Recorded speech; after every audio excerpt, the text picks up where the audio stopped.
in defensively. And we get a stop going in the half. 1, 2, 3. Attack, attack, attack.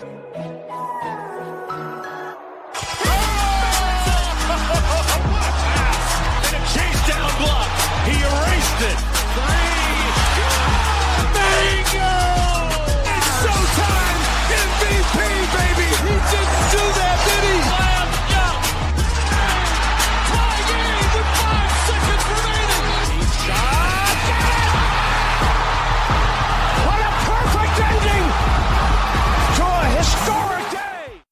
Salut à tous, bienvenue dans l'épisode numéro 129 du podcast Dunk Hebdo. Très heureux de vous retrouver pour un nouvel épisode. Avec moi cette semaine, mon petit front office est au complet. J'ai déjà l'expert salary cap, prédiction de prospect. C'est Tom, ça va Tom? Ouais, ça va et toi? Pas encore prêt à assumer ce statut, mais ça va. Ça va. Pourtant, je peux te dire que les honoraires, ils sont très confortables. Donc, je pense que tu peux être prêt à l'assumer. Et le big boss, enfin, quand même en dessous de moi, mais le JM, expert du scouting dans les Balkans. Ça va, Alan? Salut Ben, salut tout le monde. Ouais, c'est ça, je rentre de mission. Tu scoutes pour la WNBA, c'est ça? Non, je scoute pour la NBA, moi. NBA, NCA. C'est bien. Je pense que je suis assez content de mon intro. C'est déjà une des meilleures intros qu'on ait jamais faites. Cette semaine. Alors, le sujet de cette semaine, je pense qu'il va faire lever quelques sourcils parce qu'on va parler des Warriors. Alors oui, on a souvent cette critique récurrente par rapport au fait qu'on parlerait trop des Warriors. On va s'expliquer pourquoi on a décidé de parler d'eux à ce moment-là, parce qu'il y a une logique derrière tout ça. On vous expliquera ça quand on va démarrer le sujet dans l'overtime. On va revenir pour la 3e semaine de suite sur Minnesota, ce qui est quand même un peu fou. On a eu le nez creux en parlant d'eux il y a quelques semaines, mais malheureusement, du coup, on est obligé, semaine après semaine, d'ajouter des nouveaux éléments parce que il y a de plus en plus d'éléments qui sortent et comme on l'avait un peu prévu, ça sent vraiment le souffle du côté de Minnesota. Comme la semaine dernière, on vous rappelle, n'hésitez pas à nous poser des questions pour Dunk & Host. Et d'ailleurs, juste un petit détail, vous inquiétez pas si des fois on prend du temps à répondre à vos mails parce qu'en fait, j'ai remarqué que souvent vos mails tombent dans les spams du site en fait. Donc, j'ai pas toujours le réflexe d'aller vérifier. Donc, des fois, ça prend un peu de temps. Je pense notamment à un mail que j'ai reçu cette semaine. J'ai pris un peu de temps pour y répondre. On s'excuse. On vous spam. Ouais, c'est ça. On s'excuse, mais je sais pas pourquoi vos mails tombent dans les spams. Et on vous rappelle aussi de nous laisser des notes sur iTunes, nous suivre sur Facebook, Twitter, vous connaissez la chanson. Et nous, on se retrouve juste après la pause pour parler des Warriors. Vous écoutez le podcast Dunk Hebdo. Retrouvez-nous sur toutes les plateformes d'écoute comme SoundCloud, iTunes ou Podcast Addict, ainsi que sur les réseaux sociaux comme Facebook ou Twitter.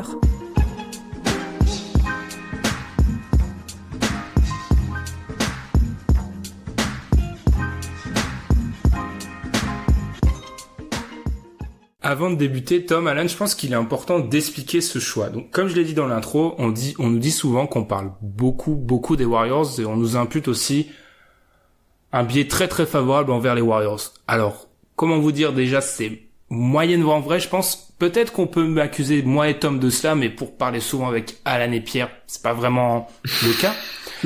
Mais je pense qu'il est important d'expliquer pourquoi on a décidé d'en parler maintenant. C'est qu'on s'est un peu tous dit ça en préparant le sujet, c'est que les Warriors, maintenant on est dans leur 5e saison de domination, c'est pas une équipe, Tom, qu'on va vraiment observer avant quoi, mi-mai. C'est pas vraiment une équipe qui va être sous le feu des radars. Sous le feu des projecteurs, pardon. Ouais, c'est ça. Moi, personnellement, je vais les regarder un petit peu. Pour moi, ce sera pas une League Pass team entre guillemets, puisque je sais déjà ce que je vais voir avec eux en fait. C'est juste c'est une équipe où je vais regarder les highlights, mais je pense pas que je vais m'asseoir pour regarder des matchs puisque ils sont forts. On sait qu'ils sont forts. C'est juste que on sait aussi qu'ils vont pas forcément jouer à fond tout de suite quoi. Donc ça va être intéressant de suivre l'intégration de DeMarcus Cousins, mais après je vais les regarder vers mai jusqu'au playoff. Ouais, c'est ça. Alan, je vais te laisser répondre à la même question en ajoutant peut-être une dimension. C'est est-ce qu'on peut s'attendre, Tom a parlé de ça un peu la saison dernière où les Warriors ont géré, ils ont même pas atteint les 60 victoires alors qu'on sait que c'est un effectif qui les a normalement sans grand souci, même s'il y a eu la blessure de Stephen Curry. Mais est-ce qu'Alan, on peut s'attendre à voir des Warriors à nouveau gérer totalement la saison régulière comme ils l'ont fait la saison dernière? Ouais, c'est ce genre de saison qu'ils vont nous offrir, je pense. Une mise en train, un vrai diesel.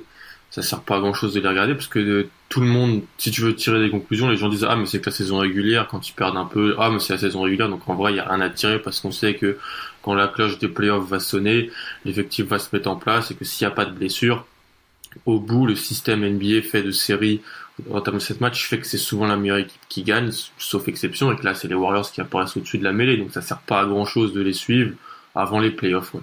Parce que comme vous l'avez très bien dit. Ouais, c'est pour ça qu'on a vraiment décidé de parler d'eux maintenant. Et comme tu l'as dit, mis à part grosse blessure, on sait pas vrai problème, c'est une équipe sur laquelle on va pas se pencher avant mi-mai. Enfin moi je vois un peu ça comme ça. Bien sûr, on va parler d'eux quand les playoffs vont approcher, mais vraiment il y a cette date de mi-mai. J'écoutais le podcast de Nate Duncan avec Ethan Strauss qui suit les Warriors et qui disait un truc pour moi très frappant. Il expliquait que les Warriors, ils veulent des joueurs capables de jouer 16 matchs et pas des joueurs capables d'en jouer 82 en fait. L'idée des 16 matchs, c'est les playoffs en fait. Donc il y a vraiment cette idée qui est différente des autres équipes de la ligue de vraiment jouer pour les playoffs. Je vous relance par rapport à ça, est-ce que c'est pas un peu triste si on sort 2 minutes? C'est pas un peu triste de se dire qu'une équipe historique comme ça, même nous, des observateurs, je vais pas dire, on observe vraiment la NBA de très près, il y a un phénomène de lassitude? Bah, c'est un peu normal, enfin, ça fait 5 ans qu'ils sont au plus haut, quoi. Ils sont au plus haut depuis quand? 2012-2013, je crois.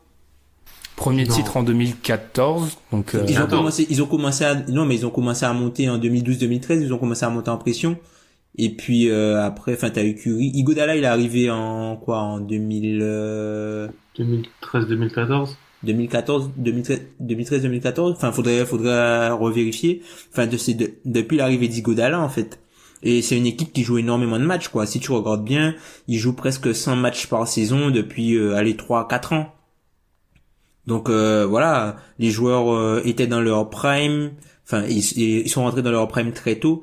Et du coup, ça leur fait de longues saisons avec des playoffs à intensité, tous les trucs à gérer à côté. Donc, il y a quand même le petit phénomène de lassitude, un peu comme on a pu observer chez toutes les grandes équipes et dernièrement, un petit peu plus récemment, du côté des Lakers de Shaq et Kobe où ils terminent, pour leur 3e titre, ils arrivent en playoff et ils ont l'une des pires défenses de l'NBA. Et on peut prendre aussi le cas du Heat qui se fait totalement atomiser par San Antonio, quoi. C'est dur de rester au top aussi longtemps. C'est ça, faut rappeler que sur les 4 dernières saisons, les Warriors, ils sont à 80% de victoires en saison régulière. Ce qui est quand même incroyable. Complètement fou. L'équipe juste derrière, c'est les Spurs, et ils dépassent à peine les 70. 10 points d'écart, c'est absolument gigantesque.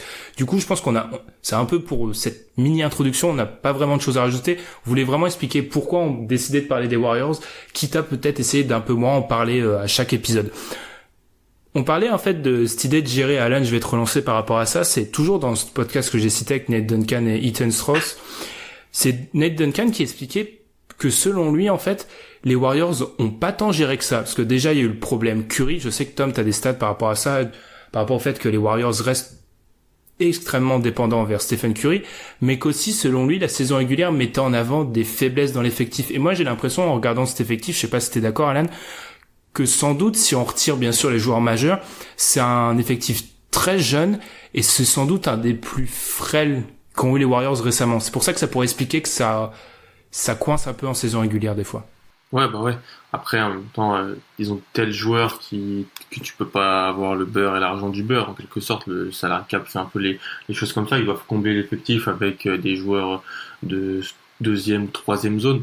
Mais c'est vrai que l'année dernière, déjà, on en parlait sur les rotations en playoff. On se demandait comment ça pouvait marcher avec un effectif très déséquilibré, où il y avait pas mal d'intérieurs, des profils qui se ressemblaient et des joueurs qui devaient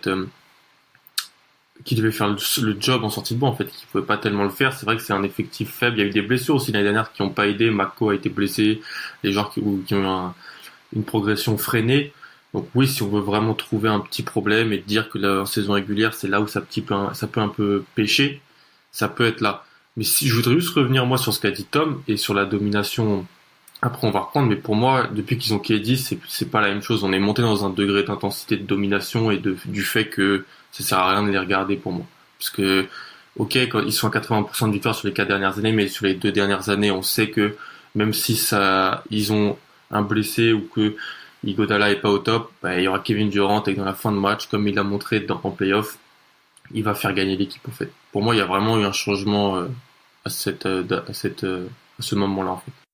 Mais est-ce que ça, on va pas s'étendre sur ça, mais est-ce que j'aimerais bien avoir votre avis, c'est pas non plus lié pour moi, il y aurait pas eu Kevin Durant, il y aurait eu aussi ce phénomène de lassitude au bout d'un moment, quand une grosse équipe domine pendant autant de temps, la lassitude, elle se crée automatiquement. Ce qui a été exceptionnel dans le cas des Warriors, c'est qu'en fait, ils sont champions, et l'année d'après, ils font la saison à 73 victoires. Ce qui est en fait, t'as l'impression que pendant genre 2 ans, en fait, ils étaient en une de l'actualité parce qu'il y a eu un run incroyable, en fait. Parce que d'habitude, il y a pas ça, en fait. Quand le champion, on a tendance à dire qu'il a une espèce de gueule de bois, le champion, là, ils ont pas eu ça, les Warriors. Donc, ok, Kevin Durant a peut-être rendu ça encore moins marrant sur la saison régulière, mais ce phénomène-là, même si Kevin Durant ne serait pas arrivé, si les Warriors auraient continué à gagner, ils se seraient installés, je pense. Je pense pas qu'ils auraient été si forts, qu'ils auraient autant continué à gagner, puisque en gros, Kevin Durant, tu l'aurais remplacé par Harrison Barnes au max, et je pense pas que l'histoire aurait été la même.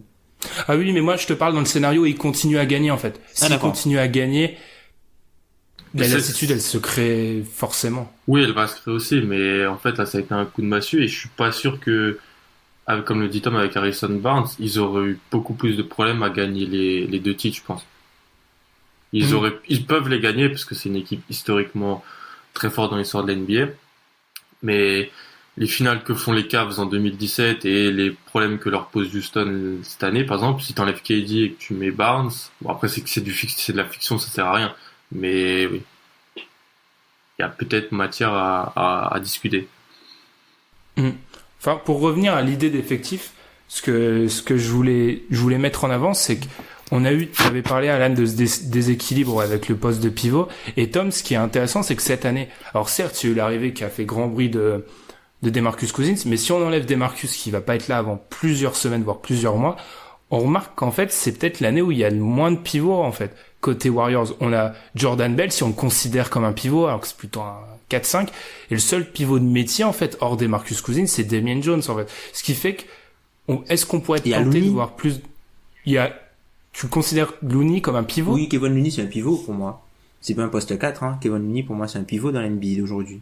Ah, c'est intéressant. Moi, je le vois plus comme un 4, hein. Je vois pas Kevon Looney, Si tu veux, on peut checker sur Basketball Reference, vite fait. Non, mais plus même par rapport à son profil. Il peut peut-être jouer plus 5 que 4, mais dans son profil, je le vois toujours 4. Surtout, typiquement, s'il a pas Draymond Green à côté de lui, il peut jamais jouer 5 dans un effectif. Oui, je suis d'accord. Ah, moi, je pense que oui, hein. Il joue 5 parce qu'il y a les 4 monstres à côté, mais c'est plus un 4. C'est un 4 de formation, c'est un 4 de formation, mais il est 4 puisque bon, en NCAA, il jouait 4 avec Thomas Welsh, en pivot. Mais, grand joueur. Ouais, grand joueur par la taille, surtout Thomas Welsh. Mais, qui a surtout aussi le nom d'un plat du Nord, que je vous invite à goûter. Mais, non, plus sérieusement, pour moi, c'est plus un pivot Kevon Looney, et je pense que les Warriors, certes, t'as plus Javal McGee, t'as plus David West, mais ils ont, comme t'as dit, pour moi, ils sont armés quand même en termes de pivot, et je pense qu'ils veulent réduire aussi le nombre de minutes que joue Draymond Green. Comment vous imaginez la rotation du coup? Parce qu'on va avoir plus, parce qu'on voit bien que la gestion de Jordan Bell par Steve Kerr, je la trouve bizarre.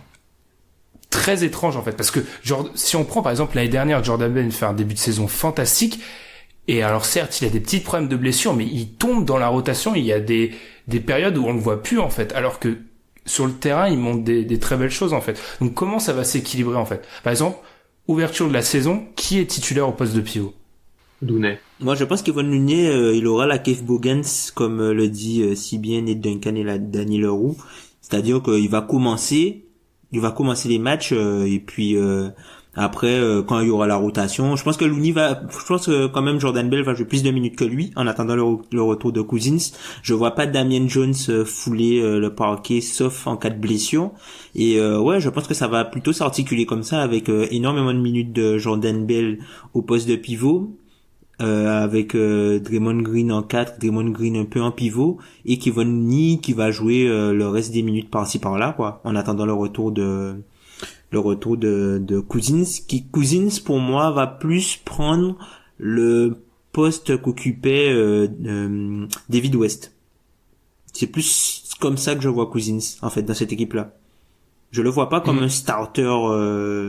Certes, il a le calibre d'un starter, mais je le vois pas jouer énormément de minutes avec les 4 monstres. Je le vois plus jouer beaucoup avec les autres joueurs du 5 pour générer de l'attaque. Enfin, les autres joueurs du banc pour générer de l'attaque, par exemple. Donc même si on est encore très loin de son retour, tu imaginerais plutôt, on va quand même le mettre titulaire parce que c'est une histoire d'ego, mais très vite, on pourrait, quand le fameux 5 des remplaçants rentre avec les Livingston, les Iguodala, c'est à ce moment-là, tu penses qu'on pourrait mettre DeMarcus Cousins. Exactement. Pour le faire dominer. Exactement. Enfin, moi, c'est comme ça que je vois le truc. Après, je peux me tromper, hein. Non, parce que je sais pas ce que t'en penses, Alan, mais ça pourrait être logique parce que t'es jamais assez armé, mais au bout d'un moment, il y a qu'un seul ballon. Quand t'as Curry, Durant, Thompson et Cousins sur le terrain, c'est peut-être un peu contre-productif au bout d'un moment. Ouais. Oui, dans la vraie vie, c'est contre-productif. Je pense que Thompson pourrait être dans ce genre de line-up aussi, aux côtés de Livingstone, de Diggy, comme l'a dit Tom, peut-être Jerebko, à voir. Mais je pense que ouais, c'est vrai, c'est une bonne idée. Et s'il a ce rôle de David West, on va pas dire officiellement qu'il a le rôle de David West parce que c'était Marcus Cousins, mais faire tourner cette seconde équipe, avoir plus de ballons et en même temps laisser des ballons à Durant et Curry qui sont avec la première équipe, c'est quelque chose de très intéressant et ça les rend encore plus indéfendables. Mais je reviens 2 minutes sur ce que tu as dit, notamment par rapport à la structure de l'effectif par rapport au contrat. Quand tu regardes les Warriors, tu as des joueurs au max, entre guillemets, et des joueurs au minimum. Ouais, y a pas et ta cousine à la mid-level. Ta cousine à la mid-level. Et sinon, c'est voilà, t'as Jones qui au skills, t'as Livingston et Iguodala qui sont eux, qui ont été re-signés via les droits Bird. T'as KD qui est pas au max mais qui a signé avec les non-Bird. Et sinon, ben voilà, hein. Sinon c'est que des contrats minimum, hein. Quand tu enlèves les 5 monstres plus Livingston, ce sont que des contrats minimum et Cousins avec la mid-level. Ce qui fait que ça peut expliquer la relative faiblesse de leur, on va dire l'inexpérience. Moi, je vois vraiment ça comme, peut-être, ils ont vu, il y a déjà une contrainte financière, mais il y a aussi l'idée de se dire, bon bah, c'est cool d'avoir ramené, pour moi, ils se sont peut-être inspirés de ce qu'ils ont vu des équipes de LeBron. C'est qu'en fait, au bout d'un moment, LeBron, il ramène toujours des vétérans, tous les ans des nouveaux vétérans, mais c'est peut-être une formule qui s'essouffle. Si tu fais un espèce de centre de formation où chaque fois tu drafts des mecs, tu les gardes plusieurs années, tu sais que tu pourras pas les re-signer parce que financièrement, ça serait impossible, mais ça a de la valeur. Déjà, leur contrat est peu cher, et en plus, au bout de la 3 ou 4e saison, ça peut être des valeurs sûres. Par exemple, Kevon Looney. Yann Clark, ça l'était, par exemple. Avant. Exactement, en fait. Cette idée de, on va parier sur nos jeunes et comme ça, année après année, on va savoir ce qu'on a, en fait, dans l'effectif, plutôt que ramener un vétéran alors certes, le vétéran, il a peut-être l'expérience, mais bien souvent, il y a des vétérans où c'est des pièces en l'air, en fait. Ils sont tellement à un âge avancé, tu sais plus trop ce que tu peux, d'une année à une autre. On parlait de David West, d'une année à une autre, David West, c'était plus le même joueur. Après, c'est une équipe qui a aussi énormément besoin d'énergie. Tu vois, on parle un peu de la monotonie qui s'est installée peut-être dans cette équipe, vu que les joueurs jouent énormément de matchs et jouent à un très haut niveau pendant à peu près 100 matchs par saison depuis 4 ans. Donc, il faut quand même amener un challenge, pas intellectuel, mais les forcer un peu à réfléchir, à leur donner des choses sur lesquelles réfléchir, se rafraîchir l'esprit pour ne pas rester dans la rengaine. De toute façon, nous, on connaît, on jouera sérieusement quand ce sera sérieux. Il te faut des joueurs dans le roster qui se battent, qui emmènent un supplément d'âme, qui emmènent un peu de dynamisme, un peu de vie, en fait. Et c'est ce qu'il n'y a pas eu avec toutes les équipes de vétérans de LeBron, comme tu l'as mentionné tout à l'heure. Et il y a d'ailleurs Steve Kerr qui avait plus ou moins avoué qu'il y avait aussi cette idée-là dans l'arrivée de DeMarcus Cousins. C'est aussi injecter quelque chose de nouveau, en fait. Parce que comme tu l'as dit, quand un groupe y vit pendant autant de temps, des longues, parce que c'est limite du jamais vu, en fait. 5 saisons de suite, là, à un si haut niveau, c'est du jamais vu. Mais comme l'a dit Alan, comme t'en as parlé un peu, Alan, c'est vrai qu'il y a dans cette dynastie de 5 ans, il y a quand même plusieurs étapes, en fait. Il y a l'étape arrivée de Kevin Durant, en fait. Donc c'est pas totalement monotone comme ce qu'on a pu connaître, par exemple, au Heat, en fait. Où au Heat, la structure de base, elle a jamais changé. Totalement. Après, les jeunes qu'ils ont ramenés, ils sont quand même, les jeunes qu'ils ont ramenés, ils sont quand même pas, ce sont pas des mauvais joueurs. Enfin, ce sont des pièces en l'air, mais tu sens qu'il y a Jones. Oui. Ça, qui a toujours pas starté en finale, malheureusement. Peut-être cette année, qui sait. Je vais gagner mon pari. Il le rappelle encore. Mais ouais, parce que t'as les jeunes qu'ils ont, t'as Quinn Cook, qui leur a fait énormément de qui était sur un tout et contrat la saison dernière, qu'ils ont récupéré au minimum, qui a fait énormément de bien en l'absence de Curry, qui n'a pas fait que du bien aux Warriors, cette absence de Curry, on en parlera tout à l'heure. T'as Daniel House, qui est le seul Daniel avec un U, Daniel House, c'est un truc de malade. C'est un joueur que j'apprécie beaucoup, qui était l'an dernier dans l'équipe de D-League des Rockets, les Vipers, je crois, il me semble. Rio Grande. Ouais, c'est ça. Il était là-bas et c'est un joueur qui a fait une excellente saison D-League. C'est un peu le prototype de la NBA moderne, quoi. Le mec, il fait 6-8, il dribble, il peut shooter, il est super athlétique. Et pour moi, c'est un profil que je trouve intéressant pour eux. Et il y a aussi la situation de Pat McCaw, qui doit normalement accepter sa qualifying offer et voir s'il peut jouer là-dessus cette saison, puisque pour l'instant il a pas de contrat. Par rapport à, je pense qu'on a un peu fait le tour de l'effectif. Je sais pas si vous avez quelque chose à rajouter. Je pense qu'il était aussi important de revenir sur quelque chose, c'est qu'on parle souvent des Warriors. Parmi nos reproches, on nous reproche souvent de nous pavaner devant eux. Mais ce que j'ai remarqué, c'est qu'on dit peut-être pas assez pourquoi en fait ils sont les bons. gens ne connaissent pas Pierre et moi, là. Mais oui, je pense que ils vous connaissent à travers le podcast, mais ils savent pas que, vous êtes pas loin d'être des fans acharnés des Warriors. Ouais, c'est vrai. Qu'est-ce qui fait que les Warriors sont si forts en fait? Parce qu'on parle souvent, ils sont bons, mais pourquoi en fait? Et j'ai trouvé ça intéressant de s'arrêter 2 minutes c'est en une fait. Bonne question. Je sais que Tom, par exemple, t'as des stats là-dessus. Je te laisserai parler, Alan, parce que on t'a écrasé en fait. Parce que vous voyez bien qu'il est pas si fan que ça des Warriors, parce que là, il dit rien depuis tout à l'heure. Donc. Non, mais pour revenir sur les stats, concernant Stephen Curry, l'an dernier, quand Stephen Curry était sur le terrain, les Warriors avaient un offensive rating qui était à 121.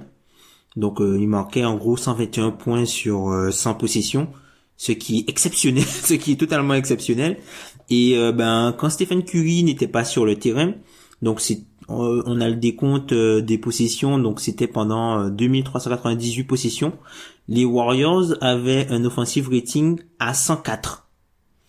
Donc en fait, on se rend bien compte, il y a quasiment 17 points d'écart offensivement quand Stephen Curry est sur le terrain et quand Stephen Curry n'est pas sur le terrain pour les Warriors, et c'est quelque chose d'énorme. Stephen Curry est un joueur offensif de très très haut niveau, mais vraiment de très très haut niveau. C'est un joueur qui a avec lui amené le phénomène de gravité maintenant qu'on entend souvent, puisque non seulement c'est un joueur qui diffuse, mais c'est un joueur qui n'a pas besoin du ballon pour être dangereux. Alors, il est très dangereux avec le ballon, mais c'est un joueur qui n'a pas besoin d'être dangereux. Et c'est peut-être pour ça, je parlais de la théorie d'Ethan Strauss tout à l'heure, Alan. C'est que tu vois, quand on entend ce que dit Tom et qu'on voit vraiment Curry, ça reste... je répète la maxime. Curry est le joueur le plus important. Kevin Durant est le meilleur joueur des Warriors, on le répète, mais je pense que c'est toujours vrai. C'est pour ça que peut-être ça s'explique leur saison un peu moins bien. C'est que Curry, l'année dernière, il a manqué 31 matchs. Ouais. Et qu'est-ce qu'on disait à cette époque-là? On disait, il retombe un petit peu dans une parodie de basket où Durant, les matchs qu'il perd, on disait que Durant joue un petit peu solo, t'entendais ce genre de discours. Et c'est vrai que quand Curry est là, c'est vraiment, qu'est-ce qui fait la force des Warriors? C'est ça, c'est ce jeu, c'est cette capacité à exécuter parfaitement en attaque placée, à jouer en transition, à être dévastateur en transition. C'est cette combinaison que peu d'équipes ont, à être dévastateur en transition et en attaque placée. Et vraiment, qui a été mise en place par Kerr, qui est travaillé avec des joueurs qui sont tout le monde travaille beaucoup en NBA, mais là, c'est le travail qui est fait de mise en place tactique, de respect des consignes, c'est le meilleur en NBA, je pense. C'est pour ça aussi, en plus du niveau des joueurs, qui fait que c'est une équipe qui a une telle force avec cette combinaison, transition, jeu placé. Moi, je pense que c'est ça. Et la capacité d'être possiblement la meilleure défense NBA. C'est très rare Quand qu'on ait elle le une veut, équipe ouais.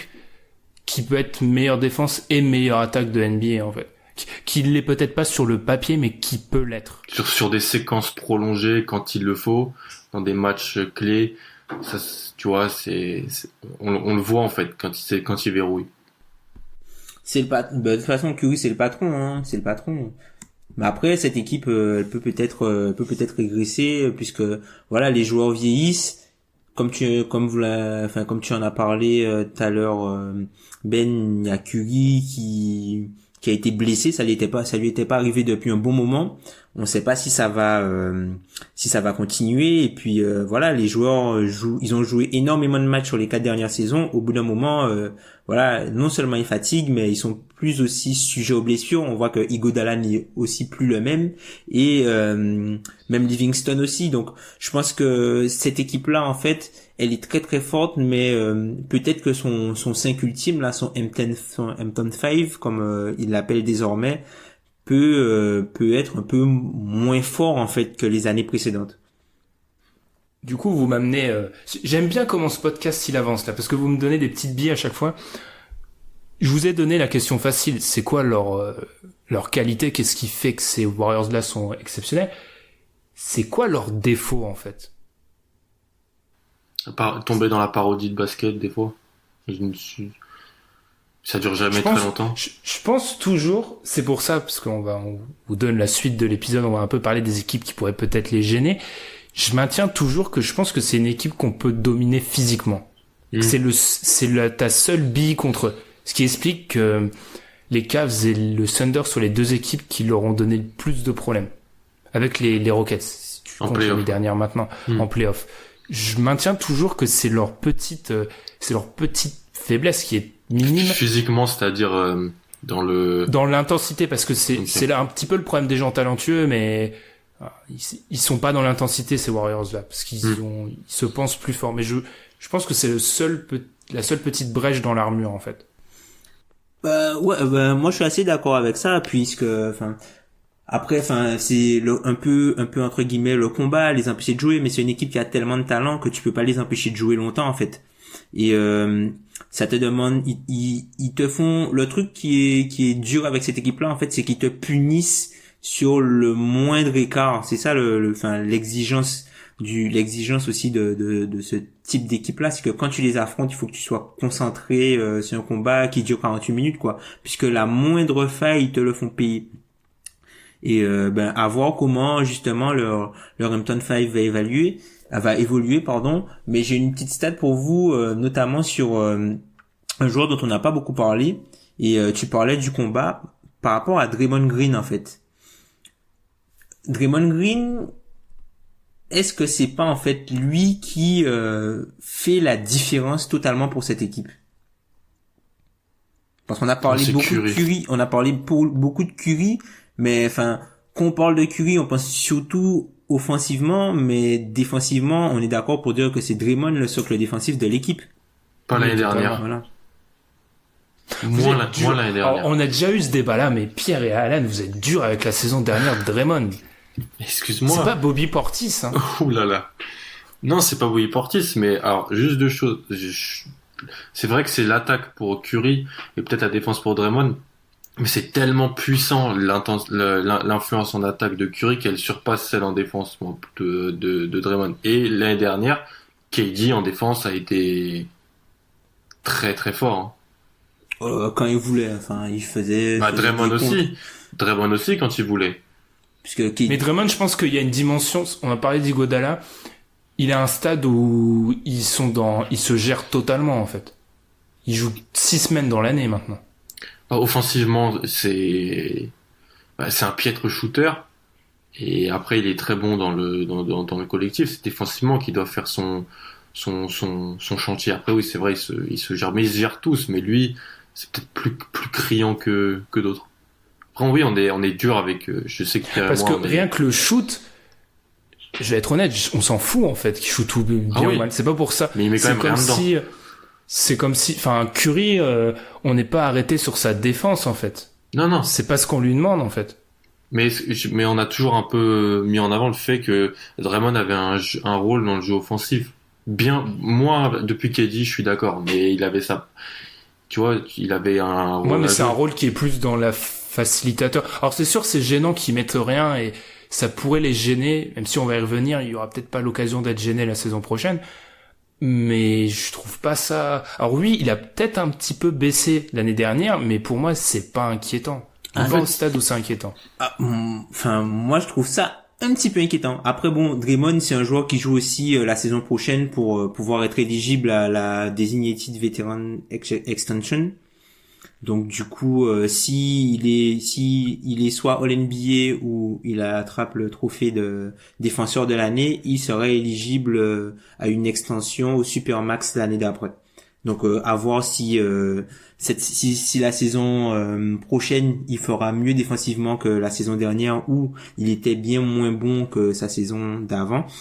Mais moi, j'ai été chercher une petite stat sur Draymond au poste de pivot, puisqu'en fait, on parle généralement du meilleur 5 des équipes, et je sais que, Pierre et toi, Ben, vous mettez souvent l'accent sur le fait que le meilleur 5 de l'équipe va définir son niveau plafond, en fait. Totalement. Donc, je suis assez d'accord avec vous. Et petit stat sur Draymond Green, en fait, quand Draymond Green joue au poste de pivot, depuis la saison 2015, il est en chute libre, en fait, le defensive rating. En gros, en 2015, ils avaient un defensive rating de 89.5 sur 100 possessions quand Draymond Green était pivot. 2016, c'est passé à 102.4 sur 1200 possessions. En 2016-2017, on est passé à 108 quand Draymond est en pivot, et la saison dernière, on était à 117. 117 de defensive rating. Toutes les stats comme ça de plafond sur tout ça, c'est bon pour 29 équipes pour les Warriors, en vrai. Mais il y a quand même une chute. Alors, est-ce que c'est bon, l'année dernière, on va se dire totalement les choses. L'année dernière, ils essayaient pas. Mais est-ce que c'est quelque chose puisque si il continue avec un defensive rating, par exemple, qui a 117 quand Draymond est sur le terrain en poste de pivot, ça veut dire que de l'autre côté, pour être à l'équilibre, il faut qu'il soit énorme en attaque. C'est combien de pourcentage du temps qu'il est au poste de pivot? Ça chute aussi, non? Ça c'est sur 700 possessions. Parce que ça chute aussi. T'avais dit 1200 sur il y a 3 ans, non? Ouais, c'est ça. Tu vois, donc ça, Kerr l'a compris, il joue beaucoup moins de possessions au poste 5. C'est aussi pour ça que moi, ça m'inquiète pas, la chute peut-être physique de Draymond. C'est que Kerr, je pense que c'est quelque chose qu'il a complètement intégré. Et le Hampton 5, il va jouer de moins en moins. Il le sort moins, le Hampton 5. C'est ça. Il a pas besoin, en plus, il a même pas besoin de le sortir vraiment. Non, c'était vraiment le test line-up sans KD. Là, oui, c'était vraiment pour vraiment faire le run. Là, maintenant, bon, bah. Est-ce qu'il y en a vraiment besoin, comme tu le dis, Ben? Je sais pas. Je suis pas sûr. Puisqu'il y avait énormément de critiques, notamment l'an dernier, sur le fait que les Warriors avaient énormément de pivots, voire trop de pivots. Et finalement, on se rend compte que, voilà. Trop de mauvais pivots. Voilà, c'est ça. Tout ça. Voilà, justement, vous parliez tout à l'heure du fait que Draymond avait des pourcentages en baisse et un niveau offensif en baisse. C'est peut-être aussi parce qu'il joue un petit peu plus loin du panier, en fait. Et comme l'a dit Alan, avec l'arrivée de Durant, il avait un peu ce rôle d'organisateur des fois et qu'il l'a moins eu, en fait. Parce qu'il y a une adaptation à Kevin Durant. On va peut-être continuer d'avancer parce qu'on a aussi un overtime derrière et où les Timberwolves continuent à faire l'actualité.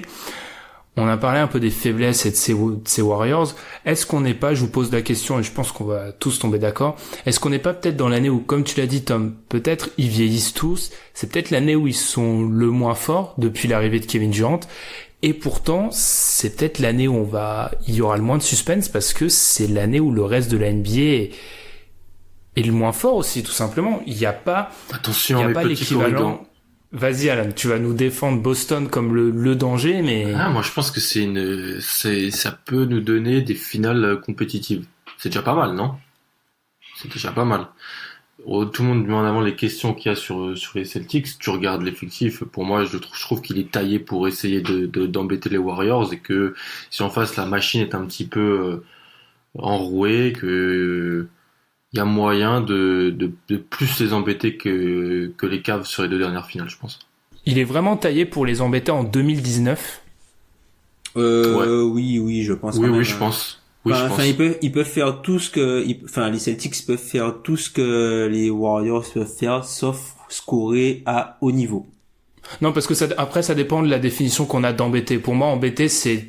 Houston? Je suis proche de gagner. Houston? C'est Houston l'an dernier pour toi embêté? Houston, l'an dernier, ils embêtent. Une équipe qui fait 4-2 et dans 3 matchs, elle est à la rue, pour moi, elle embête pas. Ça dépend après. Mais oui, bien sûr, Boston, Toronto. Enfin, Toronto, si ça clique, c'est méchant aussi, hein. Enfin. Vous êtes tous les deux d'accord pour dire que c'est Boston le danger numéro 1? Ouais. Oh, ouais, enfin. Oui, enfin. Oui, ouais. Allez, va sur Toronto, Tom, vas-y. Non, moi, Toronto, c'est quelque chose qui m'intéresse, sauf qu'il y a beaucoup plus de questions à Toronto qu'à Boston, quoi. Même si à Boston il y a des questions notamment sur la santé, le retour de Gordon Hayward, patati patata, mais voilà, c'est offensivement en fait que Boston va peut-être pêcher contre cette équipe-là. Houston, ça peut être intéressant, mais ils ont peut-être trop perdu pour les playoffs. Pour la saison régulière, je pense que ça ira, mais pour les playoffs, ils ont peut-être trop perdu. Il y a 1 an de plus pour les joueurs de l'équipe. Ça peut être compliqué. Mais après, Boston et Toronto, puisque pour moi, ces 2 équipes-là, je les mets dans le même chapeau, elles sont qu'à une blessure. Et peut-être OKC. Je sais que t'aimes bien OKC. Merci.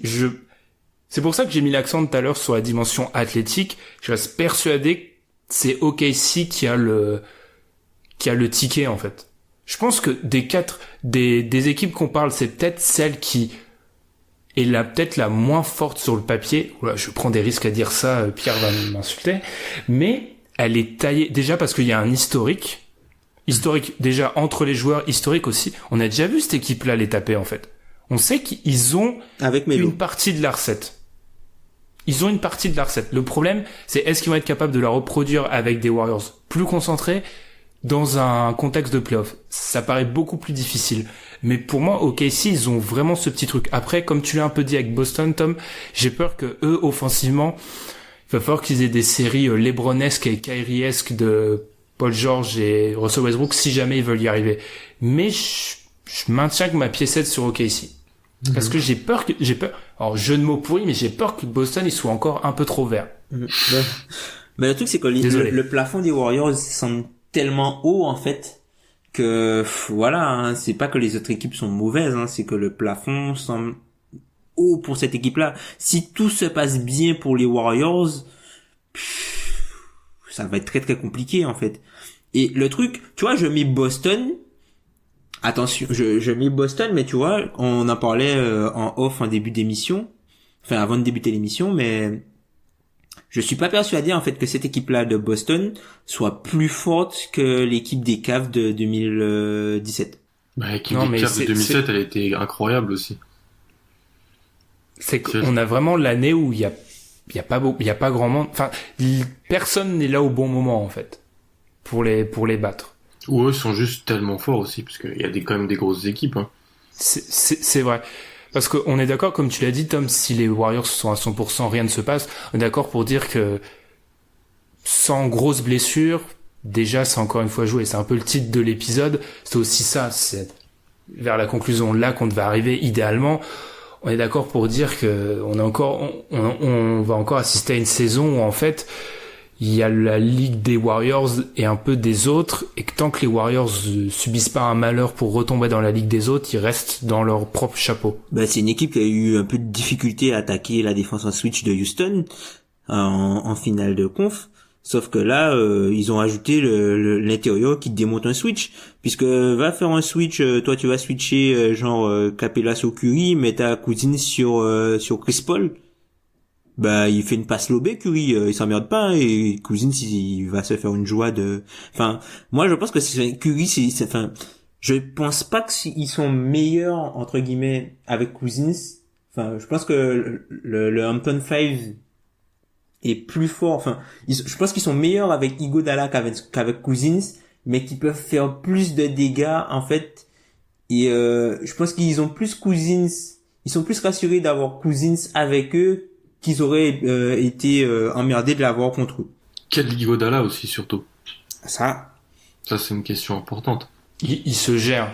On a un stade de sa carrière, il se gère totalement.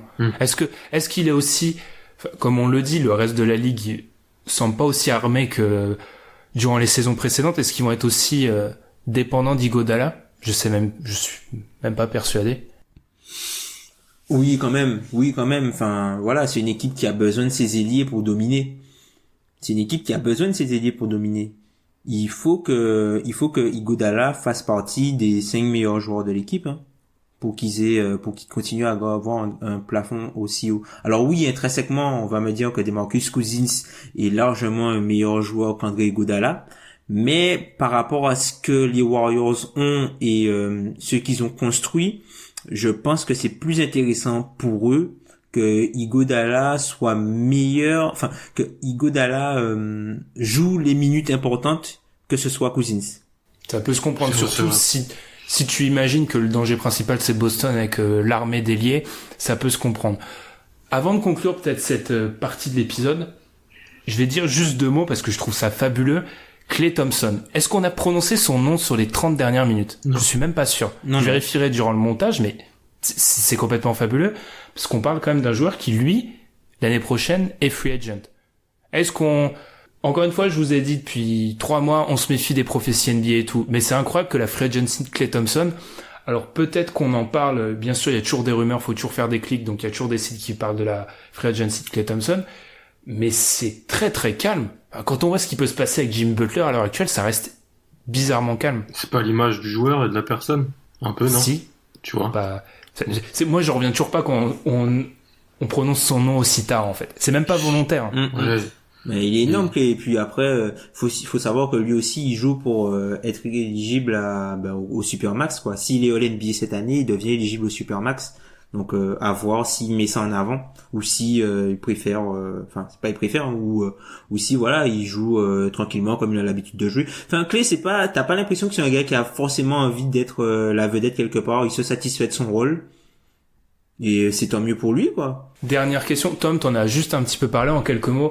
Est-ce qu'on croit vraiment qu'un joueur comme Klay ou un Draymond vont se mettre au diapason durant la saison régulière pour espérer être éligibles à la DVPE, ou est-ce qu'ils sont, là c'est vraiment de la prédiction, mais où est-ce qu'ils sont vraiment à un stade où on est vraiment dans l'idée de s'inscrire dans une dynastie et le destin personnel, certes, il rentre en compte, mais il est pas au stade de se donner dans une saison régulière, quitte à un peu à accuser le coup durant les playoffs. Alors Klay, ça va être plus compliqué puisque lui, il faudrait qu'il soit élu, il faudrait qu'il soit MVP ou être dans une All-NBA team. Et vu le All-NBA team, il a pas fait la saison dernière, et je crois qu'il a pas fait l'année d'avant non plus. Donc ça va être compliqué pour lui. Par contre, Draymond Green, lui, il peut tout à fait être élu DPO, défenseur de l'année la saison prochaine, et être en liste pour le Supermax avec ça, quoi. Il a pas l'obligation d'être dans une All-NBA team. Enfin, il a les deux options. Il a les deux options. Klay, ça va être plus difficile. Mais lui, il peut. Mais est-ce que ça va rentrer dans leur réflexion durant la saison régulière? Je sais pas. Je pense pas. Mais à voir. Après, on parle de près de plus de 50 millions, hein, peut-être la différence, hein. Oui, mais certains diront aussi peut-être après que si on pense déjà à l'aspect financier en plus, ce qu'on a dit avant, qu'on n'a pas l'impression qu'il y ait une équipe taillée cette année pour les prendre, peut-être qu'un joueur peut se dire ah ben oui, mais de toute façon je peux plus me donner en saison régulière, me mettre en avant, financièrement c'est dans mon intérêt, et de toute façon collectivement derrière on sera toujours large. Ça peut être aussi un calcul, à voir. Je pense que là-dessus on va conclure, et on a été long, mais sachant qu'on n'a même pas parlé d'un sujet que je vais remettre sur le tapis. Même si on avait promis de pas parler des Warriors, c'est la free agency de Kevin Durant, parce que ça sera après LeBron to OKC, saison 2017-2018. Nouvel hashtag, ça sera KD out. Oula. Sera-t-il le seul à être out? Je pense. Mais ça, on aura encore quelques, on a plusieurs mois pour, vont flamber. KD out. Après, pourquoi pas, hein. T'imagines si il gagne son 3e titre, il est MVP des finales, ça lui fait 3 titres, 3 MVP des finales, En 3 ans. en 3 ans, il va faire son équipe après, tranquille. Surtout que si, 2-3 mots, surtout que si un des grands arguments qu'on met en avant pour expliquer qu'il partira jamais, ces investissements qui sont réels hein, dans la Silicon Valley, si tu joues aux Lakers, ça t'empêche en rien de continuer à mener tes investissements dans la Silicon Valley. T'as mentionné un nom là. Ça n'empêche en rien, tu vois. Surtout quand on a annoncé vendredi dernier que t'as une série sur ESPN qui va relier au business qui va se mettre en place, tu peux parfaitement le faire à Los Angeles, ça. Surtout côté Lakers, j'ai l'impression qu'il y a un autre joueur qui est très tourné sur investissement hors terrain. Je vois pas KD rejoindre LeBron, hein, les gars. Enfin... Pourquoi pas Orlando, il y a Disney. Non, mais je vois pas KD rejoindre LeBron. Je vois pas ça. Je pense plus qu'il veut... Il y a plein de trucs qu'on n'a pas vu venir, hein. Ouais, c'est ça, mais je pense plus qu'il veut essayer de s'établir comme, enfin, genre, tu vois, plus comme, pas comme rival, mais genre, tu vois, être le gars qui a plus de titres que LeBron pendant l'ère de LeBron, quoi. Mais où? Je sais pas où, mais je le vois pas rejoindre LeBron, en fait, moi. J'ai du mal. T'as dit un truc intéressant, Alan, mais moi, je suis arrivé carrément à un stade paranoïaque où dès que tout le monde annonce quelque chose, je me dis, ok, c'est l'inverse qui va se passer. Ouais, bah oui. Parce qu'on est arrivé à un stade où, à chaque fois, ce qu'on avait annoncé, on s'est toujours trompé. Donc moi, maintenant, je vais prendre le contre-pied, en fait. Ce qui risque de me faire passer pour un idiot la plupart du temps. Enfin, encore plus que d'habitude. Mais, je sais pas. Il y a les bruits commencent à arriver, pour chaque gros free agent depuis 4 ans, on les prend pas au sérieux, on verra. Mais, peut-être que t'as raison, Tom, mais, est-ce que, in fine, c'est bien beau, j'ai plus de bagues que LeBron, mais c'est vraiment le travers de cette idée de bague, parce que personne le mettra au-dessus de LeBron, en fait. Ça restera il y avait eu la fameuse couverture de Sports Illustrated où il s'était plaint d'être toujours le deuxième. Il aura beau avoir 11 bagues, il sera toujours le deuxième. Malheureusement. Ça sera jamais discutable. Alors que c'est un joueur exceptionnel, on le dit vraiment, on le dit pas assez. Là-dessus, on avait promis de faire court. Bon, comme d'habitude, on fait un peu trop long. Et on va se retrouver juste après la pause pour l'overtime.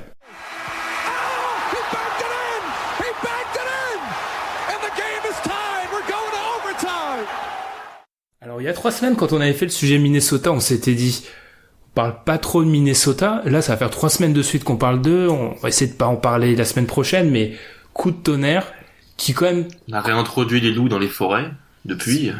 On parle que de ça. Oui, mais justement, comme dans la réalité, ça pose un petit peu problème parce que... Oui, ça pose problème. Parce qu'on se rend compte que Jimmy Butler a fait officiellement, mais il démence, c'est tout un pataquès, une demande de trade où il a demandé expressément 3 équipes, les Knicks, les Nets et les Clippers. Demander les Knicks, putain.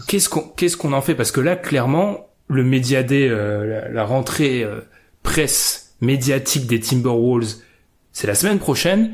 Il a déjà été excusé, Jimmy Butler. Là, ça me semble. C'est lundi. Ça semble. Il aurait demandé à être tradé avant le Media Day. En fait, votre objectif, c'est de pas de me faire finir une phrase, en fait. C'est ça l'objectif de cette overtime. Jimmy Butler, il est tradé, là, c'est ça. On est d'accord. Ben, ça dépend. Visiblement, Thibodeau ne veut pas. Donc, Thibodeau veut faire un push. En gros, Thibodeau ne veut pas, de ce que j'ai compris, de ce qui est sorti dernièrement par Wojnarowski. Thibodeau ne voudrait pas transférer Jimmy Butler et du coup, lors de la réunion du board des gouverneurs, en gros avec les propriétaires des franchises, Taylor aurait dit carrément au mec que s'ils veulent Jimmy Butler, de l'appeler. C'est n'importe quoi. Enfin, j'ai jamais vu ça. Ouais, c'est le GM, moi.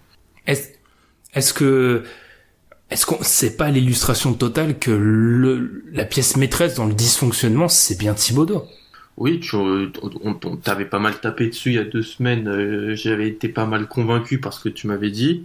Et c'est vrai que Thibodeau pose problème, mais la personnalité de Jimmy Butler me fascine. Je l'avais déjà dit il y a 2 semaines. Dans le fait que peut-être il envisageait un autre plan de carrière que ce qu'était aujourd'hui celui des superstars, des stars.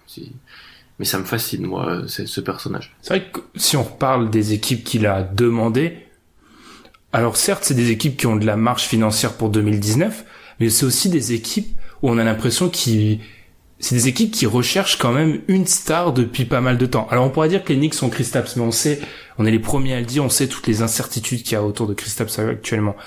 Il veut aussi être dans un endroit où c'est l'image, et peut-être que c'est aussi un des problèmes qu'il a à Minnesota, c'est que c'est le meilleur joueur, mais au niveau de l'image, c'est un peu du 50-50. Ouais.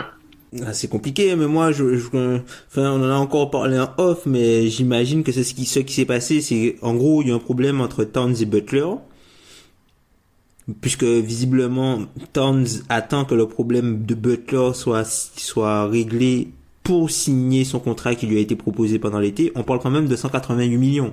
Donc, pour que le mec attende que le souci avec Butler soit réglé pour signer un contrat de 188 millions, c'est quand même qu'il y a quelque chose. C'est pas gratuit, quoi. Il y a quelque chose.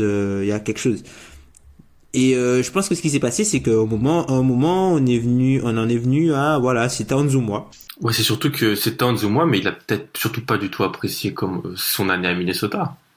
C'est passé sous le radar, peut-être ça allait mieux se passer, c'est une saison d'adaptation, mais en termes de vestiaire, de relations personnelles avec Wiggins, Butler, avec Wiggins et Towns, peut-être qu'il veut plus, ça lui plaît pas, tout simplement. Et il a l'impression de perdre son temps, peut-être perdre une année, et je sais pas.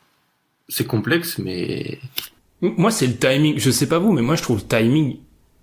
Il y a rien qui a pu changer cet été. Alors si, j'adore ça parce que c'est croustillant, mais si on rentre pas dans les considérations, Jimmy Butler a trompé... le bourreau des cœurs. a une relation avec la petite amie de Karl Anthony Towns. J'attends d'avoir plus d'éléments là-dessus. Le timing, il est quand même extrêmement étrange parce que il s'est rien passé en fait. Ils se sont pas vus pendant l'été. Qu'est-ce qui a fait pendant l'été que ça a changé? De toute façon, il y avait déjà des problèmes en interne. Il y avait déjà des problèmes en interne et je vous renvoie à un podcast de Tim Bontemps avec John Krasowski. Ouais. Oh là, il est courageux, Tom. Le nom code Wi-Fi, on l'appelle. John Krasowski, justement, où en fait, il expliquait que depuis que l'équipe s'est fait éliminer en play-off, et jusqu'à la semaine dernière, jusqu'au début de la semaine dernière, ni Towns, ni Butler, ni Wiggins n'étaient revenus à Minnesota. Donc tu vois, si t'as ce problème-là, au bout d'un moment, si comme vous l'avez dit, il y a un moment où une des deux ou les deux superstars ont dit c'est lui ou moi, pourquoi c'est seulement maintenant? Enfin, ils ont espéré jusqu'au dernier moment pouvoir recoller les morceaux, c'est ça? Peut-être, hein. Parce que ouais. Je peux pas imaginer que tu te dis pas à un moment, faut commencer à activer la machine à trade, de préférence pour Butler, parce que pour moi tu traites pas Towns, plutôt que de se dire on va essayer de coller les morceaux, ce qui a l'air d'être toujours la stratégie à l'heure actuelle, hein, parce qu'il y a quand même des bruits qui expliquent que Thibodeau il veut continuer à convaincre Butler. Mais c'est Thibodeau, c'est pour ça que tu m'as dit c'était plus le problème, il est dans cette vision passéiste de la NBA. Les joueurs ont le pouvoir aujourd'hui de plus en plus. À un moment, quand un joueur va avoir son retrouvé, il se dit je veux me trader, je veux qu'on me trade, c'est lui qui a le pouvoir. En fait, c'est comme, à toute proportionnalité, c'est un peu comme Kawhi et les Spurs, en fait. Et c'était cette espèce d'argument que t'entends, non, la franchise est au-dessus, il faut faut respecter ça va jouer ensemble. Non. Je suis d'accord avec toi que ça aurait dû se déclencher bien avant si t'étais Minnesota pour essayer d'avoir une intersaison où t'essaies de voir un petit peu comment ça se passe, essayer de récupérer les trucs et arriver dans une saison avec quelques certitudes, parce que là, si tu gardes Butler, bah, ça peut être potentiellement être Hiroshima dans le vestiaire, et si tu l'échanges, tu repars sur quoi? La saison, elle est dans 3 semaines, hein. Ça va être très très compliqué. Et puis, c'est quelque chose qu'on n'avait peut-être pas vu venir, mais il y avait peut-être des prémices déjà dans le jeu de Minnesota. Ouais. Et Thomas Busrow de ESPN qui a sorti une stat, enfin, moi je trouve ça époustouflant, qu'en gros, de novembre à avril, dans le clutch time, ils ont joué plus de 100 minutes ensemble et Jimmy Butler a fait une passe décisive de novembre à avril à Karl Anthony Towns. De novembre à avril. T'imagines, là, il y a une déconnexion autant au niveau des hommes que des joueurs. T'as l'impression vraiment ça, comme on en parlait Tom en off, ça match. Des fois ça colle pas. C'est des êtres humains, ça peut pas coller. Et moi, c'est au niveau vraiment de la gestion du front office. C'est pour ça que je suis content d'avoir les membres de mon front office là. je trouve que c'est une gestion complètement, c'est de l'amateurisme. Moi, je trouve que c'est de l'amateurisme. Si en juillet, tu sais qu'en gros, tu connais ce qui se passe dans le vestiaire, tu sais que tu pourras pas prolonger Towns, sans en gros régler le problème Butler qui va pas accepter la prolongation d'un point de vue contractuel, il faut qu'il y en ait un des deux qui dégage. Oui, mais le truc c'est que Tom Thibodeau, président des opérations basket, qui voit ça, c'est difficile pour lui de dire à Tom Thibodeau, le coach, c'est ça, c'est la même personne. De dire à Tom Thibodeau, le coach, qui lui sait que si ça se passe mal sur le terrain, sa tête est mise à prix, et qu'il est pas forcément en odeur de sainteté, de lui dire, écoute, on va transférer ton meilleur joueur parce que ça marche pas. Mais c'est à ce niveau-là où on en avait parlé, le proprio a une responsabilité, selon moi. Et on a déjà appris que le proprio, apparemment, il voulait être impliqué dans le potentiel échange de Butler, enfin, avoir un droit de regard. C'est aussi à lui au bout d'un moment. C'est, pour moi, en fait, quand tu as cette double casquette, qui, encore une fois, on le répète tout le temps, mais ne jamais faire ça, il faut que le proprio soit investi, parce qu'autrement, en fait, concrètement, tu laisses ta franchise à une seule personne. Tu laisses ta franchise à une seule personne si c'est ça. Et et avec deux casquettes qui ont parfois des intérêts inverses. Totalement, hein. Ben, on a vu terrain, le tout de suite vs le futur, le terrain contre, par exemple, une flexibilité financière, c'est pas du tout les mêmes choses, hein. Ça peut aller dans des sens totalement inverses. Là, s'il veut garder Butler, c'est strictement c'est le coach qui parle. Puisque le coach, lui, il fait le maximum pour sauver sa tête. Comment un coach sauve sa tête, c'est un gagnant des matchs. Donc lui, il prend match après match. Sauf que le président des opérations basket, lui, il doit avoir une vision à long terme et rendre sa franchise le plus, faire en sorte que la franchise ait le plus de succès possible pendant son règne, en fait. Et ce sont deux visions. Tu peux pas avoir une vision court-termiste et une vision long-termiste en même temps. Enfin. Ouais. En tout cas, on va continuer à surveiller ça de près. Mais moi, je trouve. Mais moi, je suis triste pour les gens du Minnesota. Enfin, pour la franchise les fans de cette franchise-là, quoi. 14 ans qu'ils avaient pas fait les playoffs, qu'ils avaient pas eu voilà, quoi, des raisons d'espérer peut-être autre chose, puisque cette équipe-là, elle était très très forte l'an dernier. On oublie totalement. Ça, mais elle était super forte cette équipe-là l'an dernier. Et c'est qu'ils vont être dans un scénario où ils auront tradé les 3 des 4 meilleurs joueurs de leur au 21e siècle, en fait. Si Butler saura durer que 1 an s'il est tradé.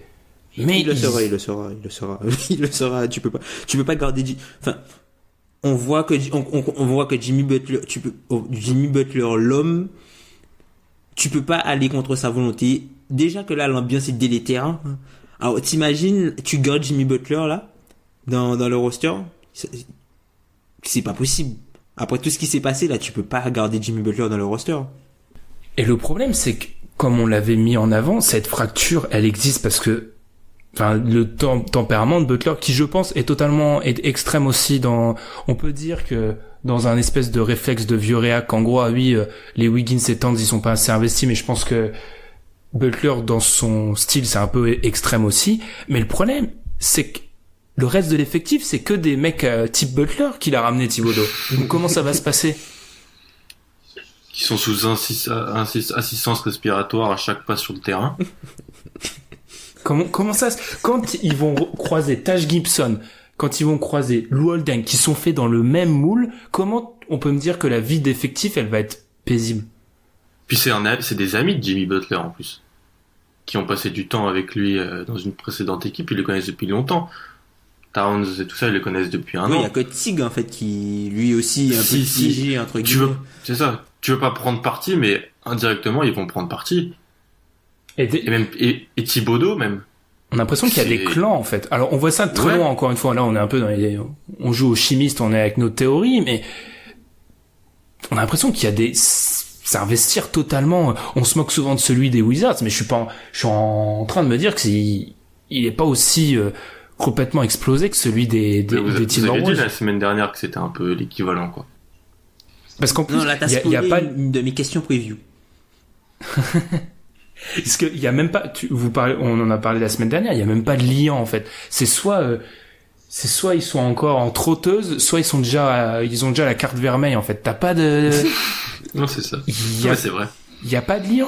T'as un peu, tu l'as dit, Tom, t'as un peu Jeff Teague au milieu, mais... Et c'est Tyus ça. Jones, quoi, qui lui, voilà.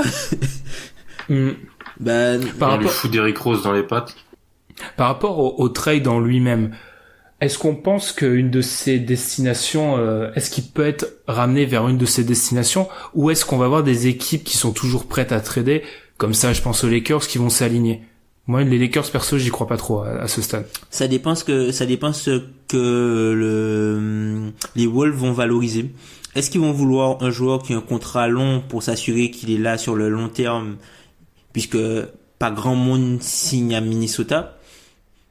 Ou est-ce qu'ils vont vouloir, voilà, entre guillemets, récupérer un jeune joueur qui peut fitter avec Towns et peut-être Wiggins? Moi, je pense plus qu'ils vont aller chercher, vu que c'est Thibodeau qui a la baguette, je pense plus qu'ils vont aller chercher un joueur qui est déjà établi, qui a des qualités qui peuvent compléter Towns et Wiggins. Alors qu'en soi, c'est pas logique. Je sais pas ce que t'en penses, Alan, mais moi, si on est dans le scénario où on éjecte Butler, on fait signer Towns, on sait qu'on aura Towns et Wiggins sous contrat pendant de nombreuses années, autant essayer de reconstruire quelque chose quand tu vois que l'expérience Butler, ça a été un échec total. Moi, je suis pas d'accord avec l'histoire de reconstruction, puisque avec Towns, quand t'as Towns déjà, tu peux pas toucher les bas-fonds de la conférence, en fait. Est-ce que t'es vraiment sûr? Pour toi, les bas-fonds, c'est quoi? 13, 14, 15? Ouais. Oui, mais ils sont à l'ouest aussi, hein. Ouais, mais même au bout d'un moment, Towns, si Towns est le joueur, On a vraiment une vision diamétralement opposée de lui, parce que pour moi, tu vires Butler de cette équipe, ils peuvent finir 11 à l'ouest, hein, facile. Ouais, mais 11, t'es au milieu, t'es pas dans les bas. Ah non, t'es pas au milieu. T'es pas au milieu. Ah bon, t'es où?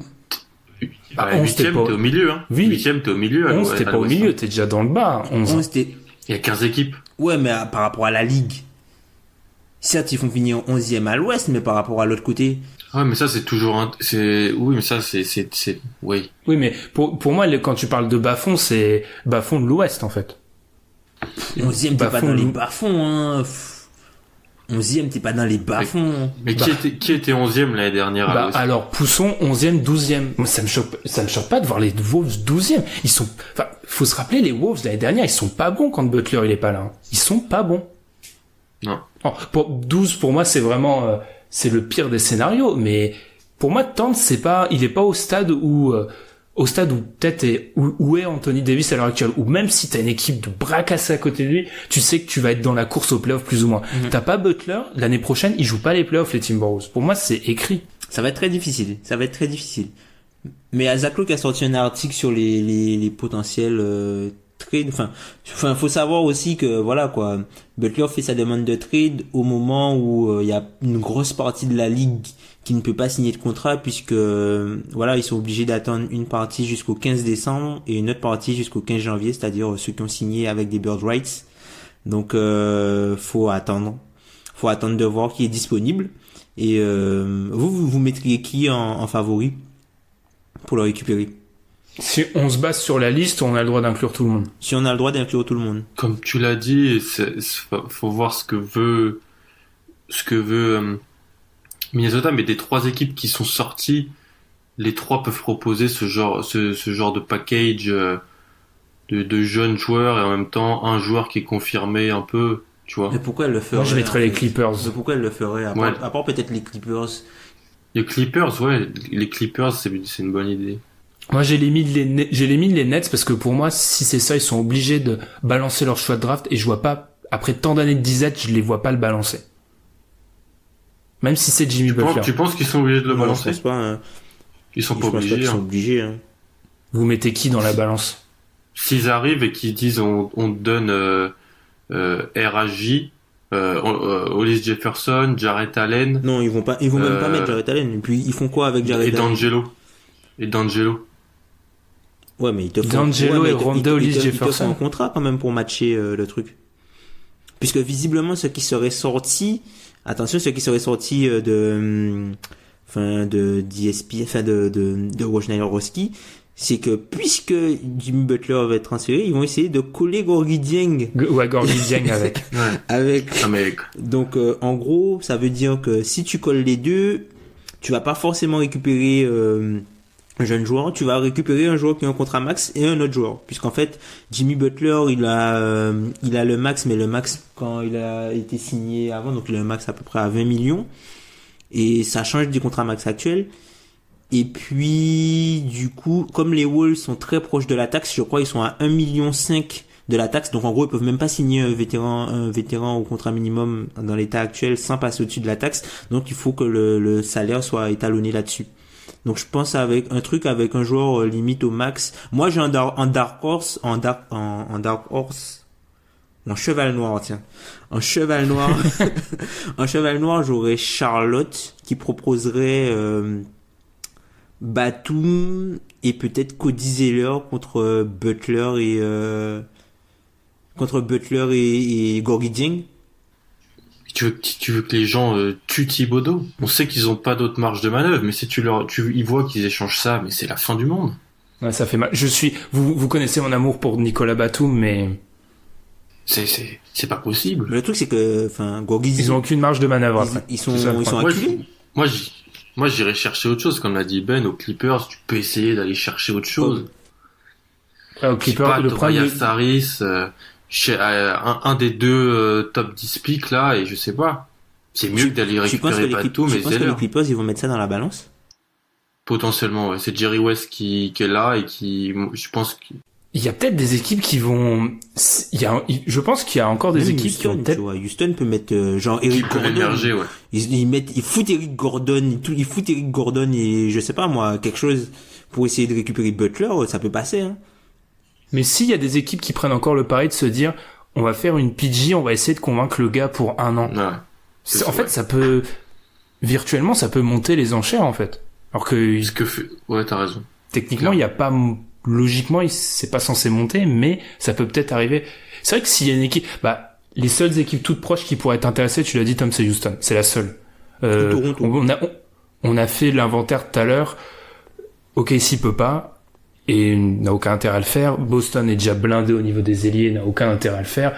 Toronto peut-être, mais t'as déjà eu l'arrivée d'un Kawhi. Est-ce que ça serait peut-être pas trop? C'est un peu bête de dire trop, mais est-ce que tu serais vraiment tenté de renouveler totalement ton effectif? Je sais pas. Moi ça me fait saliver, hein. Butler Kawhi, moi ça me fait saliver Butler Kawhi, hein. Laurie Butler Kawhi, ça me fait saliver ça. À l'Est? À voir. En tout cas, on va encore voir un top 15, top 15, 12 NBA. Il était au NBA l'an dernier, Jimmy Butler, hein. Top 15. Ce serait pas mal qu'il aille à l'Est. Peut-être pour, je sais pas. C'est bête ce que je dis, mais pour être All-Star. Si. Ouais, tu vois. Après, on a parlé des Nets et vous croyez pas aux Knicks? Non. En 2019, peut-être. Non. À la free agency, mais non, je crois pas. Quel intérêt auraient les Knicks? C'est très vrai. On va pas.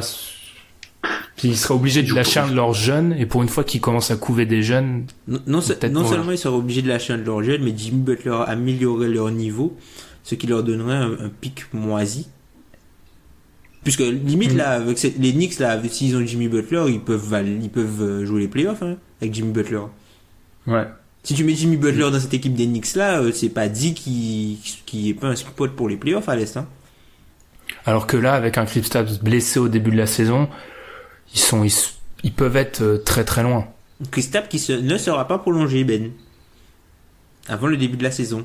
Qu'en penses-tu? On va conclure sur ce long soupir là, de ma part. J'ai plusieurs dogmes, et un d'eux, c'est il faut croire dans ces jeunes joueurs, quitte à... Je préfère me tromper sur un des jeunes que j'ai couvé que me tromper sur un free agent que j'ai ramené pour 3 fois trop cher. Peut-être qu'on peut être pas d'accord avec moi, mais c'est comme ça que je fonctionne. Et malheureusement, les Knicks fonctionnent pas comme ça depuis 20 ans. Ouais, après, c'est pas les seuls, hein. Genre, tu préfères avoir Andrew Wiggins que ramener Chandler Parsons, en gros. C'est pas faux, hein. Quel est ce débat? Non, mais c'est ça, l'histoire de... Non, c'est un peu plus comme Milwaukee. C'est un peu plus comme Milwaukee avec les Jabari, non? Tu préfères faire confiance à Jabari ou essayer de donner de l'argent peut-être à d'autres, je sais pas. Non, moi je suis plutôt d'accord avec Penn. Ils ont signé, faut pas faire de comparaison entre équipes, mais Zach LaVine, il a été re-signé, par exemple. Et Kristaps, non. Faut m'expliquer la logique derrière, surtout que je maintiens qu'il faut aussi prouver que tu fais confiance aux jeunes, Ouais, mais après, c'est pas la même chose. Il a été signé après, tu vois, ils lui ont pas proposé de contrat avant son arrivée, c'est après sa saison, c'est après, quand il est arrivé sur le marché à la RFA. C'est juste que là, on lui a pas proposé visiblement, et c'est pas dans les plans de la franchise de lui proposer, un contrat justement pour garder son cap hold, pour avoir un maximum de cap space pour 2019.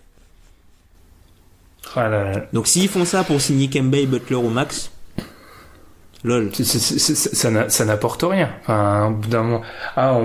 On salue toujours l'autre Tom du French Knicks podcast, j'ai réussi à le dire, par rapport à ça, mais j'espère qu'ils vont pas refaire les erreurs du passé. Construisez quelque chose sur des jeunes, voilà, il y a quelque chose qui se crée, c'est intéressant. N'essayez pas de balancer des contrats totalement Wall Streetiens à la free agency, ça sert à rien.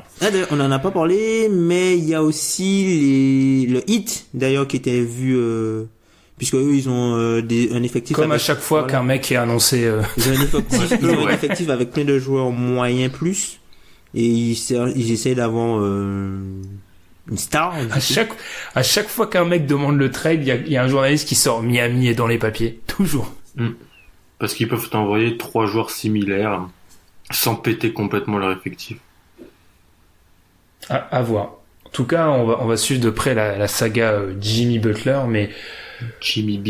Ce serait pas étonnant que dans une semaine on ait la réponse, parce que faudrait quand même que ça se fasse vite, parce que là on est un petit peu dans un no man's land en fait, parce qu'il va pas être au Media Day, il a un pied dedans, un pied dehors en fait. Over-under, le nombre de matchs joués par Jimmy Butler cette saison, pour la saison prochaine pour les Wolves. 0. L'over-under est à 1. 0, il joue pas un match. Je le prends. Ils vont se balancer des pains en plein match, ça va être une catastrophe. Du coup, j'ai investi aussi sur le 1. Le 1. Juste pour voir les moi j'aurais dit under, moi j'aurais dit under. Franchement 0, je le vois pas remettre les pieds avec le maillot de Minnesota. Je vois même pas remettre les pieds à Minnesota. Déjà que la réunion est à LA. Le mec il veut pas retourner là-bas. Et là-dessus, on va conclure avec l'amour de Jimmy Butler pour le Minnesota. Je pense qu'il a raison, c'est un calcul, il se dit le froid va revenir. Je ferais mieux de m'installer dans plus en bas, tu vois, Los Angeles c'est plus cool. Là-dessus, on va conclure, on vous rappelle, n'hésitez pas à nous poser des questions pour Duncan Host. C'était un petit peu, messieurs, c'était le dernier épisode d'hors saison, parce que là, la semaine prochaine, on vous l'annonce, début des previews, et ensuite c'est parti pour la saison NBA, juste là en fait. C'est cool. Après des semaines de vide. Tu vois, ils nous auraient mis Jimmy Butler là, pendant qu'il se passait rien en août. Ça aurait pas été un service pour à peu près toute la communauté médiatique NBA, non? Ouais, mais le personnel NBA a besoin de vacances. L'an dernier, les mecs n'ont pas pris de vacances à cause de Kyrie, à cause de, le trade de Paul George, l'affaire Melo, Chris Paul. Et nous, Tom, on n'en prend pas de vacances. Et sur ce, nous, du coup, on vous invite toujours à réagir, si vous êtes plus ou moins d'accord avec, par exemple, le sujet Warriors. J'en suis sûr qu'il va faire parler. Je pense que des gens vont réagir sans l'avoir écouté en se disant, il parle encore des Warriors. Oh non. Vous inquiétez pas, normalement, c'est fini pour plusieurs mois. Et du coup, nous, on vous souhaite une bonne semaine et salut à tous. Salut.